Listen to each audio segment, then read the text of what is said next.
Hi guys, welcome to TN jobs Tamil. தமிழக அரசு மக்கள் நலவாழ்வுத்துறையில் வந்துட்டு நமக்கு நோட்டிஃபிகேஷன் வந்திருக்குங்க. இந்த நோட்டிஃபிகேஷனோட எலிஜிபிலிட்டி பொறுத்த வரைக்கும் நீங்கள் 8th 10th diploma any degree முடிச்சிருக்கலாம். நிறைய போஸ்ட் வந்துட்டு அவங்க வெளியிட்ருக்காங்க. இந்த போஸ்ட்டை பொறுத்த வரைக்கும் பர்மனெண்ட்டாக டெம்ப்ரரியான்னு கேட்டிங்க அப்படின்னா டெம்ப்ரரி தாங்க. இதுக்கான சம்பளம் பார்த்தோம் அப்படின்னா மேக்ஸிமமாக 40,000 வரைக்கும் சம்பளம் தராங்க. இந்த நோட்டிஃபிகேஷனை அப்ளை பண்ணுறதுக்கான லாஸ்ட் டேட் வந்து அடுத்த மாதம் 7ஆம் தேதி தான் லாஸ்ட் டேட்டு. ஸோ எலிஜிபிலிட்டியாக இருக்கீங்க அப்படின்னா கண்டிப்பாக அப்ளை பண்ணுங்கள். இந்த நோட்டிஃபிகேஷனோடைய ஃபுல் இன்ஃபர்மேஷனும் நான் இந்த வீடியோவில் சொல்லியிருக்கேன். ஸோ ஸ்கிப் பண்ணாமல் பாருங்கள். ஏன்னா நான் ஃபுல் அண்ட் ஃபுல் டீட்டெயில்டாக சொல்லியிருக்கேன். டிஎன் ஜாப்ஸ் சேனல் இப்போ தான் ஃபர்ஸ்ட் டைம் பார்க்குறீங்க அப்படின்னா மறக்காமல் லைக் பண்ணுங்கள், ஷேர் பண்ணுங்கள், சப்ஸ்கிரைப் பண்ணுங்கள். வாங்க வீடியோக்குள்ளே போகலாம். இதுதாங்க அவங்களோட அப்ளிகேஷன் ஃபார்ம். ஓகேங்களா, ஃபஸ்ட்டு எப்படி அப்ளை பண்ணணும்னு பார்த்துடலாம். அதுக்கப்புறமேட்டுக்கு அந்த நோட்டிஃபிகேஷனில் இருக்கிற இம்பார்ட்டன்ட் டீட்டெயில்ஸ் எல்லாமே நான் சொல்கிறேன். ஓகேங்களா, ஸோ ஃபஸ்ட்டு எப்படி அப்ளை பண்ணுறதுன்னு பார்த்துடலாம். இதில் நீங்கள் என்ன போஸ்ட்டுக்கு அப்ளை பண்ணுறீங்களோ அந்த போஸ்ட்டோடைய நேமு இங்கே எழுதணும். ஓகேங்களா, அதுக்கப்புறமேட்டுக்கு உங்களுடைய பாஸ்போர்ட் சைஸ் ஃபோட்டோ இங்கே ஒட்டணும். என்ன passport size? Recent passport size. பழைய ஃபோட்டோவாக இருந்தீங்க அப்படின்னா அதை நீங்கள் அவாய்ட் பண்ணிடுங்க. புது ஃபோட்டோ வந்துட்டு பேஸ்ட் பண்ணுறது பெட்டர். ஓகேங்களா, நெக்ஸ்ட்டு உங்களுடைய பெயர். ஸோ கேப்ஸில் வந்துட்டு எழுதிக்கோங்க. நெக்ஸ்ட்டு உங்களுடைய அப்பா பெயர் இல்லைனா கணவர் பெயர் எது வேணாலும் எழுதிக்கலாம். பட் இந்த அப்ளிகேஷன் வந்துட்டு தந்தை பெயர் தான் கேட்டிருக்காங்க. ஓகேங்களா, ஸோ இப்போ இங்கே வந்துட்டு ஃபாதர்ஸ் நேம் போட்டுருங்க. தென் உங்களுடைய பிறந்த தேதி, பர்த் சர்டிஃபிகேட்டில் என்ன டேட் இருக்கோ அது அப்படியே இங்கே போட்டுருங்க. உங்களுடைய வயது, அந்த வயது பார்த்தோம் அப்படின்னா தற்போது இந்த அப்ளிகேஷன் அப்ளை பண்ணுறப்ப உங்களுக்கு என்ன வயது இருக்கோ அந்த வயது நீங்கள் இங்கே மென்ஷன் பண்ணணும். கல்வி தகுதி பார்த்தோம் அப்படின்னா நீங்கள் எது வரைக்கும் மேக்ஸிமமாக படிச்சிருக்கீங்களோ அது வரைக்கும் நீங்கள் இங்கே ஃபில் பண்ணணும். நெக்ஸ்ட்டு இப்போ இருக்கிற வீட்டு முகவரி கேட்டிருக்காங்க. அதுக்கப்புறம் நிரந்தர முகவரியும் கேட்டிருக்காங்க. ஓகேங்களா, நெக்ஸ்ட் அப்படியே கீழே வந்தோம் அப்படின்னா ஆதார் கார்டு பிழை இல்லாமல் இங்கே வந்துட்டு நீங்கள் எழுதிக்கோங்க. தொலைபேசி எண், மின்னஞ்சல், ஃபோன் நம்பரு, இமெயில் ஐடி இது ரெண்டும் வேலிடாக இருக்கான்னு பார்த்துக்கோங்க. ஏன்னா நீங்கள் வந்துட்டு அப்ளிகேஷன் போட போகிறீங்க இல்லையா, ஸோ அதனால் உங்களோட அப்ளிகேஷன் வந்துட்டு ஷார்ட் லிஸ்ட் ஆயிடுச்சு அப்படின்னா ஃபர்தராக உங்களை எப்படி காண்டாக்ட் பண்ணுவாங்க அப்படின்னா இந்த phone number and email ID வச்சு தான் காண்டாக்ட் பண்ணுவாங்க. ஓகேங்களா, ஸோ அதில் வந்துட்டு உங்களுடைய பிளேஸு டேட்டு போட்டு உங்களுடைய சைன் வந்துட்டு இங்கே போடுற மாதிரி இருக்கும். ஓகேங்களா, ஸோ அவ்வளோதான் இந்த அப்ளிகேஷன் ஃபார்ம். ஸோ சிம்பிளான ஒரு அப்ளிகேஷன் ஃபார்ம். இதை வந்துட்டு பிரிண்ட் அவுட் எடுத்து நீங்கள் ஃபில் பண்ணி கொரியர் அனுப்புகிற மாதிரி இருக்கும். கொரியரோ இல்லை போஸ்ட்டோ அந்த அட்ரஸ்க்கு. அந்த அட்ரஸ் எல்லாமே வந்துட்டு நான் பின்னாடி சொல்கிறேன். இப்போ வந்துட்டு நீங்கள் இந்த அப்ளிகேஷன் ஃபார்மை ஃபில் பண்ணிட்டீங்க. நெக்ஸ்ட் ஸ்டெப் என்ன அப்படின்னா அந்த அப்ளிகேஷன் ஃபார்முக்கு பின்னாடி நீங்கள் என்னென்னலாம் அட்டாச் பண்ணணும், என்னென்ன டாக்குமெண்ட்ஸ் எல்லாமே அட்டாச் பண்ணணும் அப்படின்ட்டு இங்கே கொடுத்துருக்குறாங்க. அதெல்லாமே நான் சொல்கிறேன். 2 பாஸ்போர்ட் சைஸ் ஃபோட்டோ, அதுவும் ரீசன்ட் பாஸ்போர்ட் சைஸ் ஃபோட்டோ, அந்த ஃபோட்டோ பேஸ்ட் பண்ணுறீங்க இல்லையா, அது இல்லாமல் 2 பாஸ்போர்ட் சைஸ் ஃபோட்டோ கேட்டிருக்காங்க. பர்த் சர்டிஃபிகேட் கேட்டிருக்காங்க. நீங்கள் எது வரைக்கும் மேக்ஸிமமாக படிச்சிங்களோ அது வரைக்கும் உள்ள எஜுகேஷ்னல் குவாலிஃபிகேஷனோட சர்டிஃபிகேட்ஸும் கேட்டிருக்காங்க. கல்வி தகுதி சான்றும் கேட்டிருக்காங்க. இதில் வந்து கவுன்சில் ரிஜிஸ்ட்ரேஷன் சர்டிஃபிகேட்டும் கேட்டிருக்காங்க. தமிழ் எலிஜிபிலிட்டி டெஸ்ட்டு எழுதியிருக்கீங்க அப்படின்னா இதில் வந்துட்டு நீங்கள் அட்டாச் பண்ணணும். ஓகேங்களா, நெக்ஸ்ட்டு நீங்கள் எந்த முகவரி, அதாவது முகவரியோடைய ப்ரூஃப் கேட்டிருக்காங்க. அதாவது ப்ரூஃப் ஆஃப் ரெசிடென்சி அப்படின்னா நீங்கள் எங்கே இருக்கீங்களோ அதுக்கான ப்ரூஃப் கேட்டிருக்காங்க. அதில் வந்துட்டு நீங்கள் இதில் ஏதாச்சும் ஒன்று கொடுத்துக்கலாம். அதாவது லைக் நேட்டிவ் சர்டிஃபிகேட் இருக்குன்னா அதை கொடுத்துக்கலாம், ஓட்டர் ஐடி இருக்குன்னா அதை கொடுத்துக்கலாம். இல்லை அப்படின்னா ரெசிப்ட் ஏதாச்சும் இருக்குது அப்படின்னா அதையும் கொடுத்துக்கலாம். இன்னும் ஆதார் கார்டு, ரேஷன் கார்டு இதில் ஏதோ ஒன்று இருந்தால் ஒன்று மட்டும் கொடுக்கலாம். ஓகேங்களா, நெக்ஸ்ட் என்ன கேட்டிருக்காங்க அப்படின்னா கேரக்டர் சர்டிஃபிகேட். அது வந்துட்டு எப்படி இருக்கணும் அப்படின்னா நீங்கள் வந்துட்டு அந்த 3 மாதத்துக்கு அந்த நோட்டிஃபிகேஷன் இப்போ இன்றைக்கி வந்திருக்கு அப்படின்னா அதுலேருந்து அதாவது ஒரு 3 மாதத்துக்குள்ளே வந்துட்டு நீங்கள் அந்த இது வாங்குற மாதிரி இருக்கணும். ஓகே, அதாவது 3 மாதத்துக்கு முன்னாடியே நீங்கள் வந்துட்டு அந்த கேரக்டர் சர்டிஃபிகேட் வந்துட்டு நீங்கள் அந்த கவர்மெண்ட் ஆஃபீஸர்ஸ் கிட்ட வாங்கிட்டு வந்திருக்கணும். அதுக்கப்புறமேட்டுக்கு டிஃப்ரெண்ட்லி ஏபிள்டு பர்சனாக இருந்தீங்க, மாற்றுத்திறனாளியாக இருந்தீங்க அப்படின்னா அதனோட மெடிக்கல் சர்டிஃபிகேட்டு கேட்டிருக்காங்க. அதாவது ஒர்க் எக்ஸ்பீரியன்ஸ் இருக்குது அப்படின்னா அதுக்கான சர்டிஃபிகேட்டு கேட்டிருக்காங்க. ஓகேங்களா, அதுக்கப்புறமேட்டுக்கு வேறு என்ன, அவ்வளோதான். ஓகேங்களா, இந்த டாக்குமெண்ட்ஸ் தான் நீங்கள் வந்துட்டு அந்த அப்ளிகேஷன் ஃபார்மில் பின்னாடி அட்டாச் பண்ணுற மாதிரி இருக்கும். இப்போ வந்துட்டு அவங்களோட அஃபிஷியல் நோட்டிஃபிகேஷனோட பிடிஎஃப் பார்க்கலாம். ஸோ இதுதான் வந்துட்டு அவங்களோட அஃபிஷியல் நோட்டிஃபிகேஷனோட பிடிஎஃப்.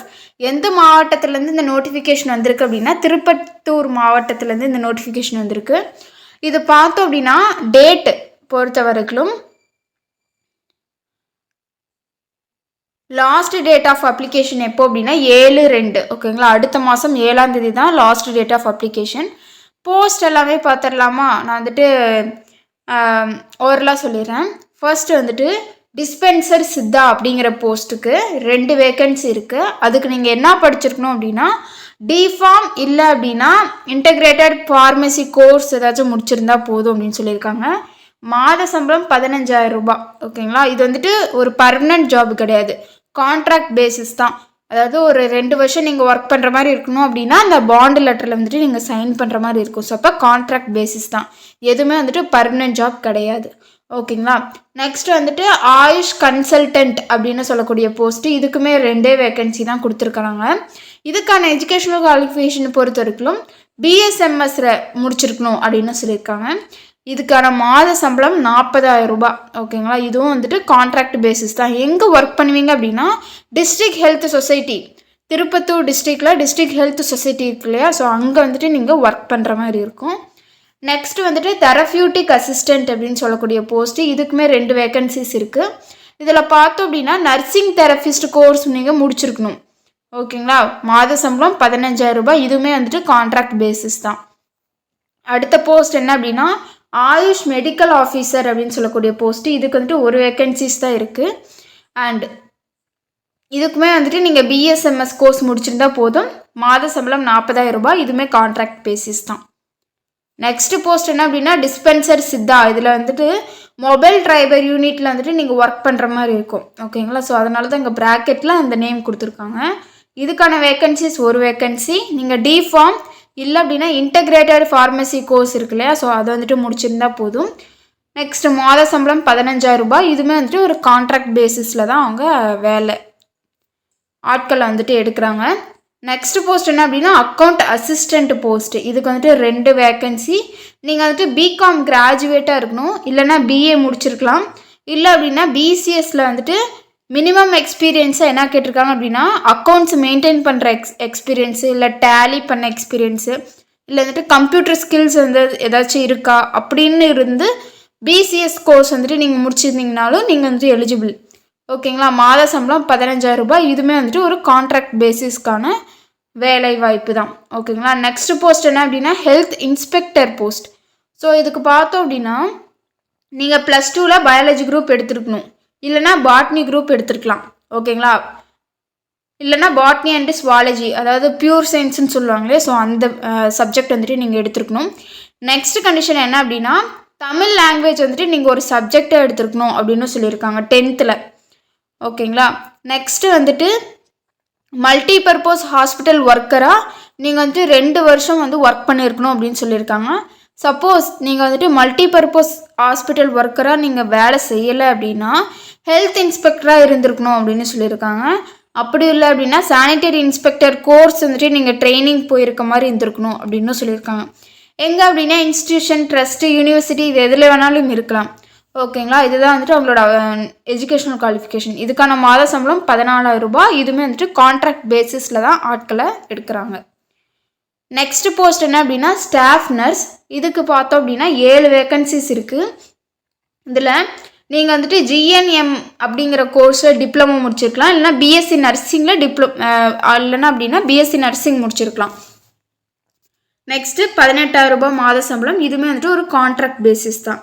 நெக்ஸ்ட் வந்துட்டு ஆக்சிலரி நர்ஸ் அப்படின்னு சொல்லக்கூடிய போஸ்ட்டு, இதுக்கு வந்துட்டு ஒரே ஒரு வேக்கன்சிஸ் தான் இருக்குது. இதுக்கு பார்த்தோம் அப்படின்னா மல்டி பர்பஸ், அது வந்துட்டு ஃபீமேல் தான் கேட்டிருக்காங்க ஓகேங்களா. மல்டி பர்பஸ் ஹெல்த் ஒர்க்கராக நீங்கள் வந்துட்டு ஒர்க் பண்ணியிருக்கணும், இல்லைனா ஆக்சிலரி நர்ஸ் மிட்வைஃபாக வந்துட்டு நீங்கள் ஒர்க் பண்ணியிருக்கணும் அப்படின்னு சொல்லியிருக்காங்க. இதுக்கான மாத சம்பளம் 14,000 ரூபாய், இதுவுமே வந்துட்டு கான்ட்ராக்ட் பேசிஸில் தான் ஆட்களை தேர்ந்தெடுக்கிறாங்க. நெக்ஸ்ட் போஸ்ட்டை பொறுத்த வரைக்கும் மல்டி பர்பஸ் ஹாஸ்பிட்டல் ஒர்க்கர், இதுக்கு 2 வேக்கன்சி. இதில் வந்துட்டு நீங்கள் ஜஸ்ட் 8th பாஸ் பண்ணியிருக்கலாம், இல்லைனா 10th ஃபெயில் ஆகிருக்கலாம் அப்படின்ட்டு சொல்லியிருக்காங்க. சாரி, இது வந்துட்டு ஃபெயில் கிடையாது, இது வந்துட்டு பாஸ் ஓகேவா. 8th இல்லைனா 10th பாஸ் பண்ணியிருக்கலாம். இங்கே வந்துட்டு கொஞ்சம் டைப்பிங் மிஸ்டேக்காக கொடுத்துருக்காங்க. 8th or 10th பாஸ் பண்ணியிருக்கலாம். இதுக்கான மாத சம்பளம் 8500 ரூபாய். இதுவுமே கான்ட்ராக்ட் பேசிஸ் தான். Next post occupational therapist. இதுக்கு ஒரு வேகன்சிஸ் இருக்குது. Bachelor degree or master degree எதுலன்னா ஆக்குபேஷனல் தெரப்பியில் ஓகேங்களா, அது முடிச்சிருந்தாவே போதும். மாத சம்பளம் 23,000 ரூபாய். இதுவுமே கான்ட்ராக்ட் பேசிஸில் தான் ஆட்களை தேர்ந்தெடுக்கிறாங்க. Next post social worker. இதுக்கு பார்த்தோம் அப்படின்னா ஒரு வேகன்சிஸ் கொடுத்துருக்காங்க. சோஷியல் ஒர்க்கில் நீங்கள் ஜஸ்ட் மாஸ்டர் பண்ணியிருந்தால் போதும் அப்படின்னு சொல்லியிருக்காங்க. மாத சம்பளம் 23,800 ரூபாய். கான்ட்ராக்ட் பேசிஸில் தான் ஆட்களை தேர்ந்தெடுக்கிறாங்க. நெக்ஸ்ட் போஸ்ட் என்ன அப்படின்னா ஸ்பெஷல் எஜுகேட்டர் போஸ்ட்டு. இதுக்கு ஒரு வேகன்சி. ஸ்பெஷல் எஜுகேஷனில் நீங்கள் பேச்சுலர் இல்லைனா மாஸ்டர் டிகிரி முடிச்சிருக்கலாம். மாத சம்பளம் 23,000 ரூபாய். இதுவுமே கான்ட்ராக்ட் பேசிஸ் தான். Next post senior treatment supervisor எஸ்டிஎஸ்னு சொல்லக்கூடிய போஸ்ட்டு. இதுக்கு ஒரு வேகன்சிஸ் இருக்குது. பேச்சுலர் டிகிரி முடிச்சிருக்கலாம். எனி பேச்சுலர் டிகிரி கேட்டிருக்காங்க. இல்லை அப்படின்னா சானிட்டரி இன்ஸ்பெக்டர்ஸ் கோர்ஸ் சர்டிஃபிகேட் நீங்கள் முடிச்சிருக்கணும் அப்படின்னு சொல்லியிருக்காங்க. வித் மினிமம் ஆஃப் 2 months ஆச்சும் அந்த ட்ரைனிங் நீங்கள் அட்டென்ட் பண்ணியிருக்கணும் அப்படின்னு சொல்லியிருக்காங்க. நெக்ஸ்ட்டு 19,000 ரூபாய் பர் மந்த் சேலரி கொடுக்குறாங்க. இதுவுமே கான்ட்ராக்ட் பேசிஸ் தான். லாஸ்ட் போஸ்ட் என்ன அப்படின்னா சீனியர் டியூபர்குலோசிஸ் லெபார்டரி சூப்பர்வைசர். இது நீங்கள் லேபில் ஒர்க் பண்ணுற மாதிரி இருக்கும். Vacancies 2 vacancy. நீங்கள் கிராஜுவேட்டாக இருக்கலாம், இல்லைனா டிப்ளமோவாக இருக்கலாம். எதில் அப்படின்னா மெடிக்கல் லெபார்டரி டெக்னாலஜியில் நீங்கள் அந்த கோர்ஸ் முடிச்சிருக்கணும். 19,000 ரூபாய் பர் மந்த் சேலரி. இது கான்ட்ராக்ட் பேசிஸில் தான் ஆட்களை எடுக்கிறாங்க. சில கண்டிஷன்ஸ்லாம் கொடுத்துருக்காங்க. அது என்னன்னு பார்க்கலாம். இது இது ஃபுல் அண்ட் ஃபுல் டெம்ப்ரரி தான், பர்மனெண்ட் கிடையாது. இது எந்த ஒரு சுச்சுவேஷன்லையும் பர்மனெண்ட் ஆக்க மாட்டோம், நிரந்தரமாக ஆக்க மாட்டோம் அப்படின்னு சொல்லியிருக்காங்க. இதில் உங்களோட செல்ஃப் அட்டஸ்டட் சர்டிஃபிகேஷனும் கேட்டிருக்காங்க. அதாவது சுய விருப்பத்தோடு தான் நான் அந்த அப்ளிகேஷன் அப்ளை பண்ணுறேன் அப்படிங்கிற மாதிரி.